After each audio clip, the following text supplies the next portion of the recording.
पहिला प्रश्न तुम्हाला पहा हा उपराष्ट्रपतींवरचा, राईट. आपले जे उपराष्ट्रपती आहेत त्यांच्यावरती हा प्रश्न विचारलेला होता की 3 कथनं दिलेली आहेत, ही तिन्ही कथनं बरोबर आहेत, अचूक कुठली विधानं आहेत ती बघायची होती.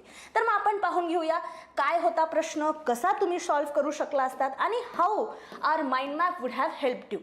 मग उपराष्ट्रपतींच्या पात्रतेबाबत अयोग्य विधान तुम्हाला निवडायचा होता. इथं पहिलं तुम्हाला दिलंय भारताचा नागरिक असावा, राईट. आपल्याला माहिती आहे भारताचा तो नागरिक असायला पाहिजे, इंडियन सिटीजन असणं कंपल्सरी आहे.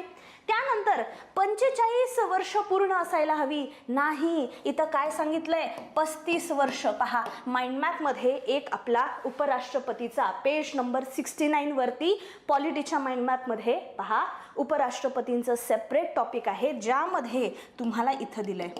Okay, I just zoom in more. इथं दिलेलं आहे पहा, हा इथं सांगितलंय क्वालिफिकेशन काय, भारताचा नागरिक, वयाची 35 वर्षे पूर्ण असावी आणि राज्यसभा सदस्य म्हणून निवडून येण्यास पात्र असावा. तिसरा स्टेटमेंट आपला हाच होता. पहा काय, लोकसभा सदस्य म्हणून निवडून येण्यास पात्र नाही, हे पण चुकीचं आहे, हेही चुकीचं आहे. म्हणून तुमचं उत्तर इथे अयोग्य पाहायचं होतं, फक्त बी आणि सी ह्याचं उत्तर आलं असतं, राईट.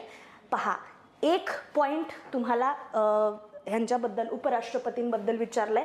या मॅपमध्ये तुम्हाला उपराष्ट्रपतींची सर्व माहिती मिळणार. मग त्यांचं क्वालिफिकेशन काय असतं, किती त्यांचा कार्यकाळ असतो, कसं त्यांना निवडलं जात असतं, राईट. लोकसभे आणि राज्यसभेचे मेंबर्स त्यांना निवडतात, कशी त्यांची निवडणूक प्रक्रिया आहे. पहा कलम 66(1) निवडणूक प्रक्रिया डिटेलमध्ये इथे दिलेली आहे.